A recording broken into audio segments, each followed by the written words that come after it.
Bien, il est toujours extrêmement difficile de parler après Annick Peters-Custeau et Patrick Boucheron, dont je ne vais rien dire, pour ne pas être ridicule, et me contenter donc d'introduire la première session de ce temps de réflexion dont vous avez compris qu'il était proche de la fin, mais pas tout à fait quand même au moment de la fin. Donc ce premier temps de la réflexion qui est consacré donc à l'eschatologie et à la prophétie, un temps qui va nous emmener aussi un petit peu à voyager, d'abord dans la péninsule ibérique, dans la première partie de cette session, puis plutôt vers les rivages italiens dans la deuxième partie. Alors pour mettre tout le monde à l'aise, le président de séance ne sert à rien, on dit tout de suite, si ce n'est à assurer l'ordre de la séance. Donc en fait, ce qu'ont prévu les organisateurs, c'est une succession donc, de 2 communications suivies d'un temps de discussion.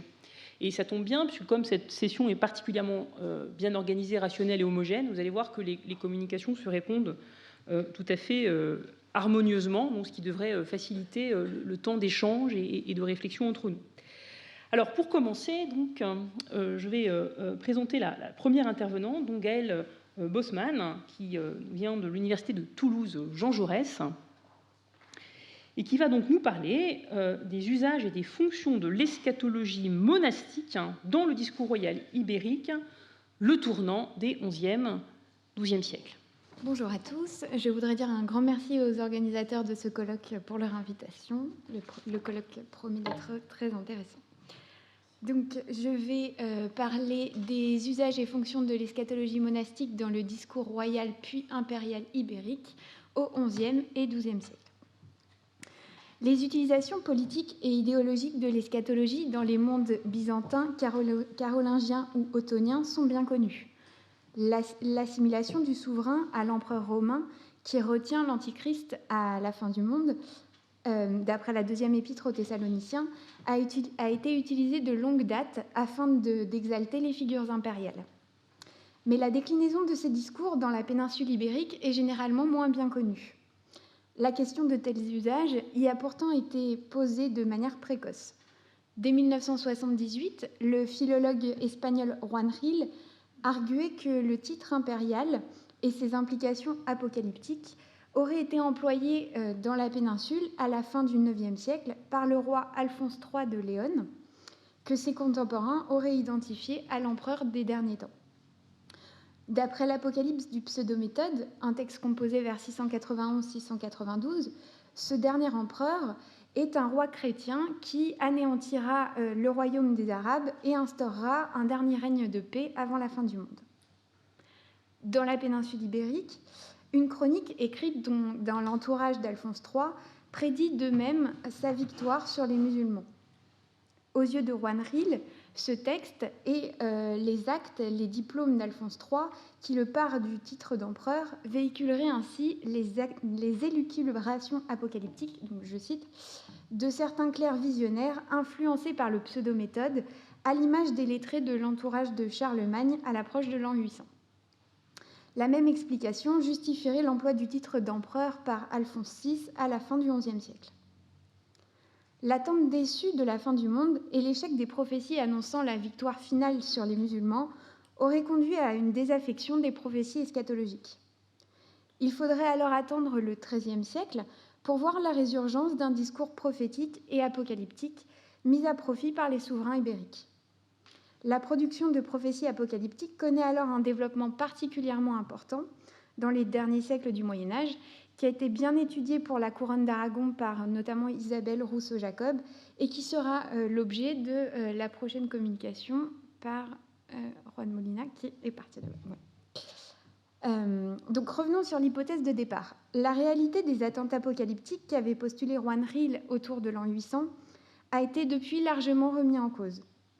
D'autre part, l'emploi de la titulature impériale dans les chartes d'Alphonse III est aujourd'hui considéré comme le produit d'une forgerie tardive réalisée par les copistes, les scribes des XIe, XIIe siècles. De fait, c'est à cette époque que le titre d'empereur est revendiqué par les souverains castillo-léonais.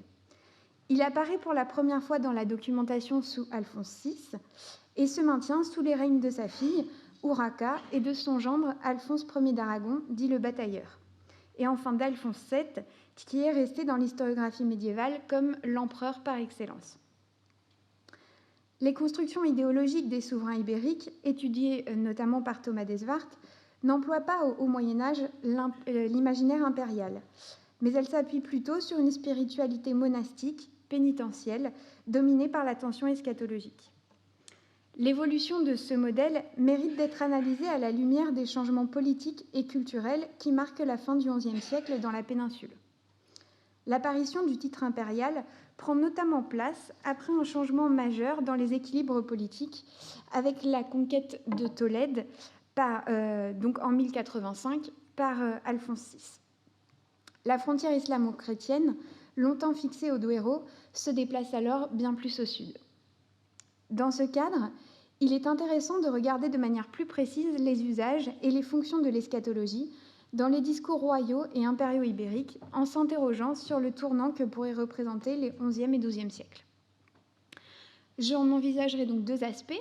D'abord, la possibilité que le discours apocalyptique ait un lien avec l'adoption du titre d'empereur, et enfin, l'empreinte du discours monastique sur les fins dernières, sur un ensemble d'idées, de représentations ou de normes qui fondent l'action des souverains chrétiens, face à un modèle concurrent, celui de l'impérator comme un général victorieux. L'exaltation apocalyptique du souverain dans les mondes francs ou germaniques s'appuie sur le rôle de l'Empire romain à la fin des temps, dont les fondements sont à la fois bibliques, les 4 empires de Daniel et la deuxième épître aux Thessaloniciens, et apocalyptiques avec la légende du dernier empereur. Paul Alexander définit celle-ci comme la prédiction qu'à la fin des temps, un empereur romain remettra sa charge impériale et son pouvoir à Dieu et mettra ainsi un terme à l'existence de l'Empire romain. Cet acte de reddition suit invariablement la décharge par l'empereur de la principale fonction qui lui est assignée par tradition, la défaite décisive d'une armée ennemie. Comme je l'ai dit, selon certains historiens, l'influence de ce modèle expliquerait l'adoption du titre impérial par les rois de Castille-Léon. L'examen des textes et de leurs copies ne semble toutefois pas concluant en ce sens. La légende du dernier empereur s'est diffusée en premier lieu en Occident par l'intermédiaire de l'Apocalypse du Pseudo-Méthode. Dans la péninsule, le plus ancien témoignage attesté du texte figure dans 2 manuscrits frères, copiés en Navarre et dans la vallée de l'Èbre. Il s'agit de 2 vastes compilations historiographiques qui rassemblent histoire et chronique depuis Orose jusqu'au roi de Léon puis de Pamplune, et à la suite un ensemble de textes sur la fin des temps. Ce n'est toutefois pas dans l'ensemble des textes sur la fin des temps qu'ont été insérés les extraits de l'Apocalypse du Pseudo-Méthode. Ils figurent dans le secteur historique du manuscrit et n'abordent en réalité que la figure d'Alexandre le Grand et des peuples immondes de Gog et Magog qui l'auraient enfermé derrière des portes d'airain qui ne s'ouvriront qu'à la fin des temps. La légende du dernier empereur n'apparaît donc pas dans ces compilations en tant que telle. De la même manière, dans la chronique de Narera, copiée en Navarre après 1180, cet élément de la légende d'Alexandre est intégré dans la première partie de la chronique, qui est une histoire universelle. Autrement dit, dans ces compilations historiographiques navarraises, les extraits de l'Apocalypse du Pseudo-Méthode ne reprennent pas la partie eschatologique de la légende du dernier empereur, mais rappellent la vocation universelle de l'Empire d'Alexandre, son rôle de protecteur contre les nations païennes et l'instauration d'une période de paix. 2 exemplaires complets du Pseudo-Méthode figurent dans un recueil de textes didactiques provenant de Ripoll et dans une compilation de traités théologiques du XIIe siècle conservés à Burgo de Osma. Ces 2 manuscrits contiennent la 2e édition du texte, qui est datée du 8e siècle, une recension dite abrégée et occidentalisée, notamment parce qu'elle fait disparaître le cadre de l'Empire et ne fait mention que d'un roi des Romains. La légende du dernier empereur était encore connue dans la péninsule par l'intermédiaire d'un autre texte, l'oracle de la Sibylle Tiburtine. Un exemplaire de cette prophétie a été copié à Léon en 1047, sans doute dans le scriptorium royal, pour compléter un manuscrit des étymologies. Le texte est l'un des 2 témoins les plus anciens de la 2e version latine qui contient des interpolations de listes de souverains italiens jusqu'à l'empereur Henri III, donc mort en 1056. Le deuxième exemplaire de l'oracle est également daté du XIe siècle et fut copié à Ripoll dans une compilation théologique. Enfin, un troisième texte a contribué à diffuser la légende du dernier empereur dans la péninsule, la lettre d'Addson sur l'Antéchrist. Celle-ci a été copiée sur les derniers folios d'un manuscrit du XIIe siècle qui contient un commentaire de Bède et 2 traités théologiques. Au vu des textes avec lesquels elles ont été transmises, la copie de ces prophéties répond vraisemblablement à des objectifs didactiques ou théologiques, mais pas du tout politiques ou apocalyptiques. Aucune ne présente d'interpolation ou d'adaptation qui mettrait à jour la liste des souverains pour y intégrer les rois empereurs de la péninsule. Toutes sont des copies fidèles de leurs modèles, eux-mêmes composés et remaniés de manière à exalter les empereurs byzantins, francs, italiens ou germaniques. Ceci ne s'explique pas, a priori, par un refus du rôle eschatologique de l'Empire. Martine de Leon, qui est l'auteur d'un commentaire sur l'Apocalypse composé à la fin du XIIe siècle, reprend l'exégèse de la deuxième épître aux Thessaloniciens et identifie ce qui retient l'Antichrist et la fin des temps à l'Empire romain. En suivant Addson à la lettre, le chanoine affirme que l'heure n'est pas encore venue, puisque même si l'Empire a été détruit dans sa majeure partie, la dignité impériale subsiste en la personne des rois francs. L'un d'entre eux régnera un jour sur l'ensemble de la terre et à la fin d'un règne paisible et heureux, ira déposer sa couronne à Jérusalem et mourra, et alors ça sera la fin des temps. Chanoine régulier de la Collegiane Salesiano, une institution protégée par les souverains de Léon, Martine de Léon écrit entre 1185 et 1203, c'est-à-dire à un moment où, dans la péninsule, le titre impérial est tombé en désuétude après le partage de l'Empire en août 1157, à la mort d'Alphonse VII. Néanmoins, dans la péninsule, le souvenir de l'Empire perdure et fait l'objet de réemploi. On aurait pu s'attendre à ce que l'exégète, écrivant près de 2 siècles après Addson, modifie son discours. Tel n'est pas le cas. De fait, contrairement aux sources franques ou ottoniennes, les chroniqueurs ne cherchent pas à présenter les rois empereurs de la péninsule comme des successeurs politiques des empereurs romains. Au contraire, un texte comme la Chronica de Fonsi Imperatoris, rédigé en Castille vers 1147-1149, dans l'entourage de l'empereur Alphonse VII, présente volontairement l'adoption du titre impérial et le couronnement d'Alphonse VII comme une instauratio ex novo. Il n'y est fait aucune référence à un empire déjà existant ou à l'idée d'une rénovation impériale. Pour autant, les rois empereurs de la péninsule ne sont pas différents de leurs prédécesseurs romains ou carolingiens. Constantin ou Charlemagne constituent notamment des modèles avec lesquels les chroniqueurs comparent les souverains ibériques. On le voit par exemple dans un poème qui a été composé pour exalter la prise d'Almeria en 1147 et qui clôture la Chronica de Fonsi Imperatoris. Dans ce poème, l'auteur compare ainsi l'empereur de toutes les Espagnes, donc l'imperator Adefonsus nomen tenet imperatoris, il le compare à Charlemagne. Alors, comment comprendre l'apparition de la titulature impériale dans la péninsule à la fin du XIe siècle ? Hélène Cyr-Antoine a bien montré que l'adoption du titre d'empereur par Alphonse VI doit se comprendre dans le contexte d'une autorité et de revendications territoriales élargies. Le titre d'impérator apparaît toujours dans les diplômes royaux, accompagné de la précision sur toute l'Hispania. En 1078, lorsque la chancellerie royale adopte la titulature impériale, Alphonse VI a acquis une domination sans précédent sur des territoires disparates sur lesquels son autorité s'exerce de manière différenciée. Donc, ces territoires, ce sont le royaume de Galice, le royaume de Castille et de Léon, et Tolède, qu'il vient donc de conquérir. Le titre d'impérator vient donc soutenir la volonté hégémonique du souverain castillo-léonais sur la péninsule et sa prétention à régner sur tous ces peuples, que ceux-ci soient chrétiens, donc notamment l'espace navarro-aragonais, ou non chrétiens, c'est-à-dire les royaumes des Taïfas en Al-Andalus. Le constat reste valable sous le règne de ses successeurs, Urraca et Alphonse le Batailleur. Ce dernier poursuit tout particulièrement l'objectif de conquête des villes sous domination islamique, notamment Saragosse. L'utilisation par Alphonse le Batailleur du titre d'empereur semble ainsi, comme le suggère Hélène Cyr-Antoine, recouvrir deux dimensions: la revendication d'une autorité politique et la valorisation de la dimension militaire du titre d'impérator.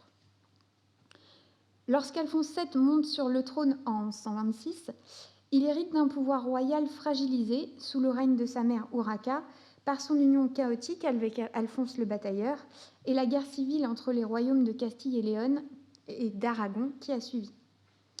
Le règne de l'empereur Alphonse VII est donc marqué par le rétablissement de l'autorité royale. Le récit de son couronnement impérial en 135, dans la Chronica Adefonsi Imperatoris, traduit tout particulièrement cette idée. Donc c'est ce qui est exposé dans le texte ici. Le règne de l'empereur... Le roi réunit à Léon en concile tous les grands des royaumes chrétiens, les représentants de l'Église et le peuple. Tous sont présents pour assister au couronnement impérial, décidé la veille après avoir reçu le conseil divin. Les comtes et rois ibériques, de même que les comtes de Barcelone, de Toulouse et de Gascogne, et le roi des musulmans Zafadola, lui prêtent hommage. Les historiens ont néanmoins montré que le récit du chroniqueur doit être pris avec précaution. De la mention de la date à la liste des vassaux d'Alphonse VII, le récit prend des libertés avec la réalité pour mieux servir la propagande impériale. L'adoption du titre d'empereur traduit donc d'abord des prétentions hégémoniques, puis une utilisation dans le cadre de rivalités politiques. Pour le justifier, chronique et diplôme s'appuient sur l'imagerie des prophéties messianiques et apocalyptiques. Le procédé est un ressort ancien des discours de légitimation des rois de Léon. À la fin du IXe siècle, un texte intitulé la Chronique prophétique se présente comme une pseudo-prophétie attribuée au prophète biblique Ézéchiel, et elle annonce que le roi Alphonse III vaincra les musulmans et les chassera de la péninsule avant la Saint-Martin de l'année 883. Cette prophétie, donc qui ne s'est pas réalisée, a été mise à jour régulièrement jusqu'à la fin du Xe siècle pour soutenir les prétentions territoriales des rois de Léon. On ne conserve pas de texte prophétique produit au XIe siècle qui exalterait de telle manière le rôle messianique des rois-empereurs. En revanche, le discours historiographique emprunte le vocabulaire prophétique au moment de décrire les actions des souverains et tout particulièrement leur guerre contre les musulmans. L'emploi de qualificatifs bibliques pour désigner ces derniers, notamment de Moabites ou d'Agarènes, permet de placer implicitement le récit dans le champ du providentialisme biblique. De manière typologique, les rois chrétiens accomplissent les événements passés et futurs annoncés par les prophètes. Dans la Chronica Adefonsi Imperatoris, par exemple, Isabelle Lacéras a montré qu'Alphonse VII est identifié à la figure de Judas Maccabée afin de soutenir ses prétentions à étendre son pouvoir sur toutes les nations de la péninsule et notamment les peuples païens. Le chroniqueur utilise également à 2 reprises l'imagerie apocalyptique pour décrire les armées d'Alphonse VII et de ses alliés. Dans cet exemple notamment, il décrit une expédition de l'empereur en Al-Andalus et il raconte que les Moabites et les Agarènes, envahis par une grande terreur, abandonnèrent les villes et les petits châteaux pour se réfugier dans les places fortifiées et les châteaux les plus solides, et donc je cite, qu'ils se cachèrent dans les collines, les grottes des montagnes et les cavernes de pierre et dans les îles de la mer, une référence implicite à Apocalypse 6,15. Ce verset décrit l'ouverture du 6e sceau et les signes de la colère divine qui manifesteront la fin des temps. Implicitement, le chroniqueur compare donc les armées chrétiennes de l'empereur au fléau de l'Apocalypse, signe de la colère de Dieu qui va s'abattre sur les musulmans. Dans un passage précédent, les armées d'Alphonse et de son allié le seigneur andalou Zafadola sont cette fois comparées aux locustes qui dévastent la face de la terre. Une citation du livre de Judith qui pourrait être aussi une allusion implicite à Apocalypse 9. Les rois empereurs sont dotés d'une mission spécifique. Comme le dernier empereur ou Alexandre le Grand, ils sont chargés de la défense du peuple chrétien et sont pour cette raison les protégés de Dieu. Cette dimension est particulièrement mise en valeur dans le Liber Chronicorum de l'évêque Pélage d'Oviedo, composé dans les premières décennies du XIIe siècle. Alphonse VI y est présenté comme le berger de son peuple. Et l'évêque raconte qu'à sa mort, son troupeau, le royaume, fut aussitôt encerclé par les Sarrasins et les hommes mauvais. De manière à exalter la sacralité de son siège, l'évêque d'Oviedo raconte également comment la faveur de Dieu s'était manifestée par l'invention des reliques de l'Arche Sainte. Donc vous avez ici une image qui est toujours conservée à Oviedo. Donc un coffre qui contiendrait les reliques de la Passion, dont notamment un morceau de la vraie croix transporté depuis Jérusalem à Oviedo pour échapper à l'avancée musulmane. Dans une chronique concurrente, les Chroniques anonymes de Sahagún, la relique de la vraie croix est cette fois conservée dans ce monastère et c'est l'empereur byzantin Alexis qui en aurait fait offrande à Alphonse VI. De la sorte, si les empereurs ibériques ne se revendiquent pas comme des successeurs de l'Empire romain, ils en sont quand même les héritiers spirituels et ils récupèrent la sacralité du legs impérial.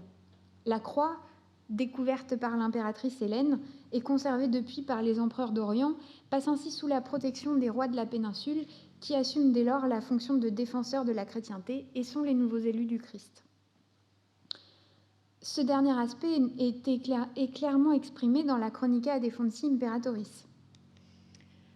Alors que l'empereur Alphonse VII vient de perdre l'un de ses chefs les plus valeureux, le gouverneur de Tolède Muño Alfonso, les grands du royaume lui disent que seul lui est indispensable à la poursuite de la guerre contre les musulmans, car il est celui qui est favorisé par Dieu.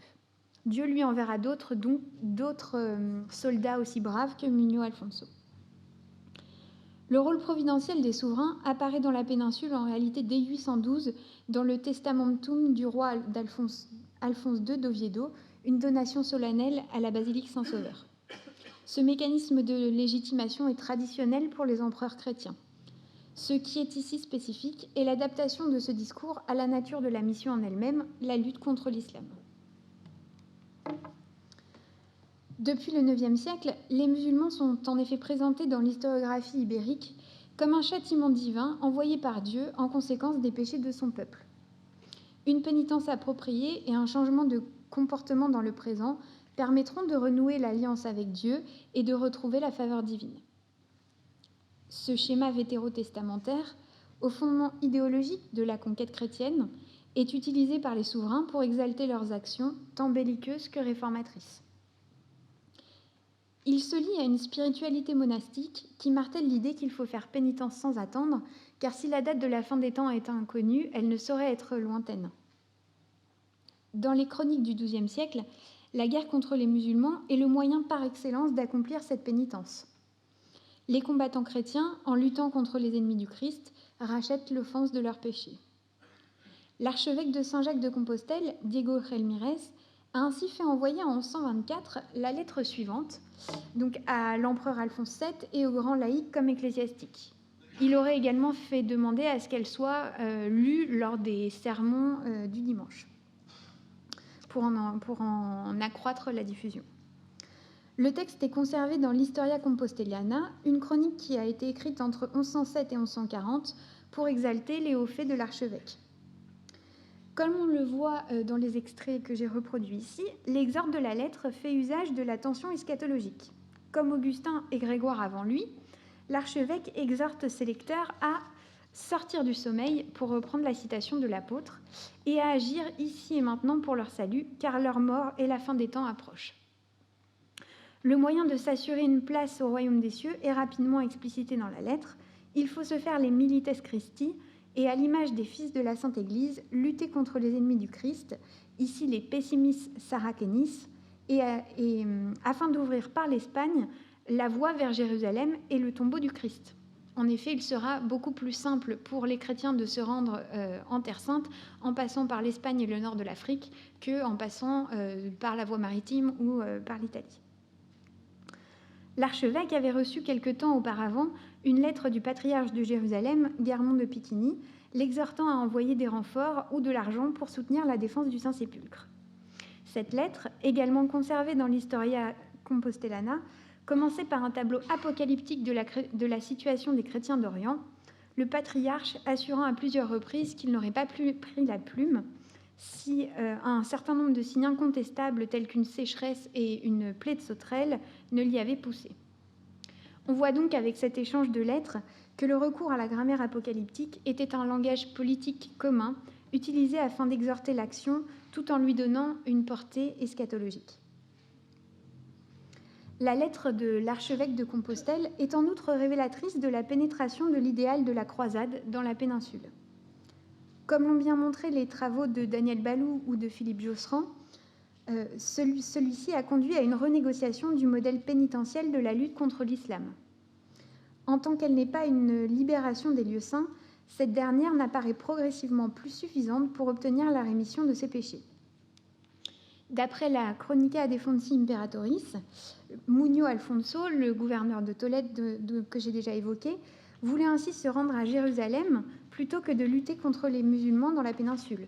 Ce sont donc l'archevêque de Tolède et d'autres évêques et d'autres clercs qui ont demandé à l'empereur de le décourager de se rendre à Jérusalem et de plutôt rester en péninsule, qui donc ont obtenu qu'il y reste et qu'il lutte contre les musulmans. Les chroniques rapportent que les rois ont obtenu des papes les mêmes garanties de rémission de leurs péchés pour leur campagne, telles que celle d'Almeria en 1147, que pour la croisade. Pour autant, la lutte contre l'islam ne semble pas suffisante en tant que telle pour asseoir l'autorité et la légitimité des rois empereurs. Cette idée ressort de la comparaison des figures d'Alphonse le Batailleur et d'Alphonse VI ou d'Alphonse VII. Le roi d'Aragon pourrait incarner la figure du roi croisé par excellence.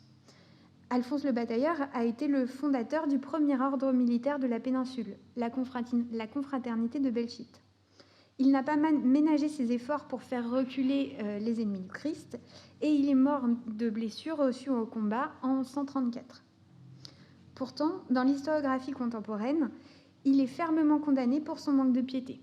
L'Historia Compostellana en fait un tyran et un impie. Les chroniques anonymes de Sahagún renchérissent sur sa cupidité et sa violence, assurant qu'il aurait même volé les reliques de la vraie croix. La Chronica de Fonsi Imperatoris le présente comme irrespectueux de sa parole et sourd au conseil des évêques. Dans ses chroniques d'obédience léonaise, Alphonse Ier est un contre-modèle destiné à exalter les vertus de son beau-fils, l'empereur Alphonse VII. Comme l'a suggéré Hélène Cyr-Antoine, il fait ainsi doublement figure d'anti-empereur, tout d'abord parce qu'il a conservé le titre impérial après sa séparation d'avec Urraca pour revendiquer son autorité sur les territoires castillo-léonais, et se placer en concurrent de son beau-fils Alphonse VII. Et en second lieu, parce que lui a donné au titre au titre d'empereur, une dimension militaire prépondérante. Ce que l'on voit ainsi en creux est le poids que les chroniques léonaises du XIIe siècle continuent d'octroyer à la figure du roi pénitent, pieux et respectueux de l'Église, qui est depuis 711 une dimension majeure des discours de légitimation royaux. De fait, en contrepoint de l'orgueil des souverains wisigoths, cause de la conquête islamique, chroniques et documentation exaltent l'humilité et la pénitence des rois, en lien étroit avec une conception monastique de l'eschatologie. Le modèle dont il s'inspire est en dernier lieu christique. Comme l'a bien montré Gilles Constable, l'imitation Christi est au fondement de nombreux discours de légitimation. À l'image du Sauveur qui a racheté les fautes de l'humanité, les rois doivent adopter un comportement irréprochable et faire pénitence pour le salut de leur peuple. Cette dimension est particulièrement présente au XIIe siècle dans l'Historia Silensis, une chronique anonyme écrite dans les premières décennies de ce siècle et dont le lieu de rédaction est discuté dans l'historiographie, mais qui pourrait être le monastère de Sahagún ou la collégiale San Isidoro de León, donc deux établissements en lien avec le pouvoir royal. Donc cette Historia Silensis est une œuvre écrite pour raconter les hauts faits du roi empereur Alphonse VI, mais dont le texte est resté inachevé et qui consiste en réalité en une compilation de chroniques antérieures et pour la partie inédite, en un récit du règne du père d'Alphonse VI, le roi Ferdinand Ier. La description de la vie très pieuse que menait ce dernier s'inspire de modèles impériaux non ibériques. L'auteur décalque par exemple la vie de Charlemagne par Éginard ou la vie de Louis le Pieux par Tégan. Ferdinand, selon le récit, meurt en pénitent, recevant notamment le cilice et la cendre. L'auteur utilise également la figure de Constantin pour souligner la nécessaire soumission des souverains à l'Église. La biographie de l'empereur fait partie des 5 modèles offerts en introduction à Alphonse VI dans l'Historia. Constantin fait ici figure de contre-modèle, car d'empereur protecteur de l'Église, il est devenu hérétique. La soumission du roi à l'Église est également mise en scène dans le récit de la mort de Ferdinand Ier. Donc, dans l'extrait cité ici, sachant sa mort imminente, le roi se rend sur l'autel de la basilique San Isidoro, où il s'adresse à Dieu afin de lui rendre le regnum qui lui avait été confié et de lui remettre sa couronne et son manteau, un signe de son pouvoir terrestre. L'épisode rappelle étrangement la remise des insignes de la royauté à Dieu et au Christ dans la légende du dernier empereur. L'événement marque dans le pseudo-méthode ou l'oracle de la Sibylle Timurtine le début du scénario eschatologique. L'empereur, ayant déposé sa couronne sur le Golgotha et rendu l'esprit, l'Antichrist peut alors déployer sa persécution. La reprise du motif, ici dans l'Historia Silensis, qui pourrait également s'appuyer sur la première épître aux Corinthiens, évacue la charge apocalyptique. Ici, Ferdinand dépose sa couronne sur l'autel qui abrite les reliques des saints qu'il a fait transférer à Léon. Sa mort n'est pas présentée comme la fin d'un règne terrestre, qui marquerait le début de la fin des temps, mais elle met l'accent sur le dépouillement et l'humilité du roi devant le Christ. Les actions vertueuses des rois sont depuis 711 mises en exergue à la fois comme condition de la victoire contre les musulmans et comme condition du salut du peuple chrétien. Comme l'ont bien montré les historiens, notamment Peter Linehan ou Patrick Aurier, le discours historiographique exalte leur rôle de réformateurs, de bâtisseurs d'églises et bien sûr de protecteurs des chrétiens. Les chroniques de la première moitié du XIIe siècle ne s'écartent pas de ces modèles. Dans l'exemple cité ici, Alphonse VI fait par exemple célébrer à Léon un concile dans lequel il décide de repeupler la ville et lui donne des préceptes et des lois qui doivent être observés jusqu'à la fin du monde. Dans la chronique de l'évêque de Pélage d'Oviedo, le règne d'Alphonse VI est une telle ère de paix que l'évêque raconte qu'une femme qui serait chargée d'or et d'argent pourrait traverser l'intégralité du royaume sans être ennuyée ni arrêtée. Alphonse VII, à son tour, d'après la Chronica de Fonsi Imperatoris, donna des coutumes et des lois pour tout son royaume, telles qu'elles avaient existé au temps de son grand-père, le roi Alphonse, c'est-à-dire donc Alphonse VI.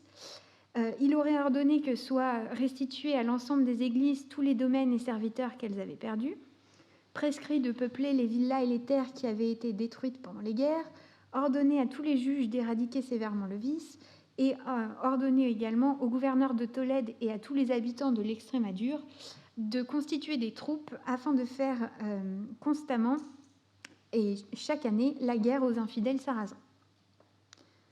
À l'inverse donc de ces deux figures valorisées, les péchés d'Alphonse le Batailleur sont la cause de la colère divine qui s'abat sur son peuple sous la forme des musulmans, en dépit des prières que fait le clergé pour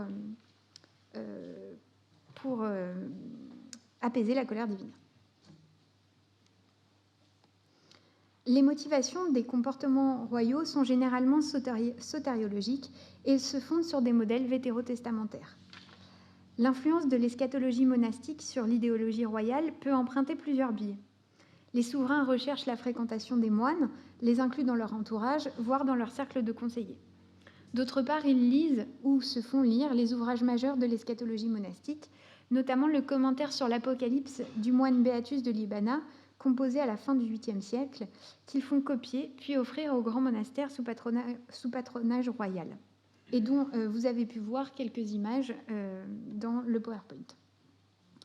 Plusieurs copies du commentaire de Beatus furent réalisées au XIIe siècle, et dont 2 au moins par des établissements liés au pouvoir royal, Silos et Sahagún. L'imagerie apocalyptique est aussi mise en relation avec l'eschatologie individuelle et la préoccupation sotériologique dans le cadre des panthéons royaux, tels que notamment celui de Léon, dont vous voyez ici une image. La reine impératrice Urraca a commandé et fait réaliser le décor du panthéon de la basilique San Isidoro, aujourd'hui considéré comme l'un des joyaux de l'art roman ibérique. Le programme iconographique de la voûte, donc représenté ici, est clairement apocalyptique. Au centre de la composition, le Christ juge trône dans une mandorle, entouré des 4 évangélistes. Plusieurs autres peintures, donc autour de cette peinture centrale, représentent les épisodes clés du scénario de la fin des temps. Cette scène centrale est le couronnement de l'histoire du salut, qui est représenté sur les voûtes depuis Adam et Ève par quelques scènes choisies. Il s'y trouve notamment une représentation de la crucifixion, autour de laquelle 2 orants ont été représentés agenouillés, le roi Ferdinand et la reine Sancha, identifiés par une inscription. Le Panthéon devient ainsi le moyen d'exalter la dynastie castillo-léonaise en mettant en valeur la piété et l'humilité de ses rois et leur statut de protégé du Christ, l'empereur par excellence. De fait, dans les chroniques de Sahagún ou encore dans la documentation, les prières de protection et d'intercession en vue de la fin des temps sont toujours adressées à l'éternel empereur, c'est-à-dire le Christ. La documentation est enfin le lieu privilégié tant de l'affirmation des prétentions politiques des souverains que de l'expression de leur piété et de leur pénitence. Une donation d'Urraca, alors qu'elle était encore infante en 1099, souligne par exemple l'humilité de la fille d'Alphonse VI. Après une longue invocation christologique, précédée d'une croix ornée d'un alpha et d'un oméga, le préambule situe l'offrande dans l'optique de la fin des temps et du jugement à venir. C'est donc l'extrait que j'ai reproduit ici. L'acte rappelle l'espoir que la donation permettra d'effacer les péchés de la donatrice. La longueur et la solennité du préambule témoignent de la progression de la préoccupation eschatologique à la fin du XIe siècle. Dans une donation à la cathédrale de Lugo en 1112, la reine impératrice est encore signalée pour l'importance de sa pieuse crainte du Christ. Elle est décrite comme en pleurs, implorant par ses soupirs et par ses larmes l'aide du Seigneur et sa protection en vue du jugement dernier. Ainsi, donc, pour conclure, à bien des égards, la fin du XIe siècle et le début du XIIe siècle marquent un tournant politique, militaire et culturel. Les chroniques s'inscrivent pour autant dans un héritage ancien, alto-médiéval et même visigothique, qui octroie au souverain une mission particulière. Défenseur des chrétiens et de l'Église, guide vers le salut, acteur d'une réforme morale de la société. Ce discours reprend des éléments de différentes figures impériales, Alexandre, Constantin ou Charlemagne, sans que celles-ci soient apocalyptiques comme le dernier empereur. À la différence des prophéties étudiées entre autres par Jean Flory ou Gianluca Potesta pour les souverains francs, italiens ou ottoniens, le rôle messianique des empereurs ibériques reste limité à la lutte contre l'islam et à l'établissement d'un règne de paix et d'ordre sans projection vers le futur. Ils accomplissent déjà ici et maintenant la mission qui leur est réservée par la tradition prophétique et historiographique. Dans la construction de la figure du souverain, le modèle du roi pénitent reste essentiel. L'adoption du titre d'impérator et de ses connotations militaires n'a été privilégiée en ce sens que par Alphonse le Batailleur, avec un résultat, comme je l'ai montré, assez limité. Un seul texte, la chronique de San Juan de la Peña, composée vers 1360-1370 pour exalter les rois de Navarre et d'Aragon, rend hommage à la mémoire du batailleur et associe sa légitimité d'empereur à ses nombreuses conquêtes. Cette chronique reflète une évolution dans les critères de valorisation du souverain. Elle est nettement plus tardive. Dans les textes étudiés ici, la légitimité du roi s'appuie encore sur la double dimension de la mission royale, pénitentielle et militaire, bien que la valorisation du général victorieux semble gagner du terrain en comparaison avec les chroniques antérieures. La tension eschatologique, entretenue par l'Église, demeure néanmoins récurrente pour justifier ou condamner des comportements. Elle est en ce sens tant le moteur de l'action royale que sa justification. Et j'en ai terminé et je vous remercie pour votre attention.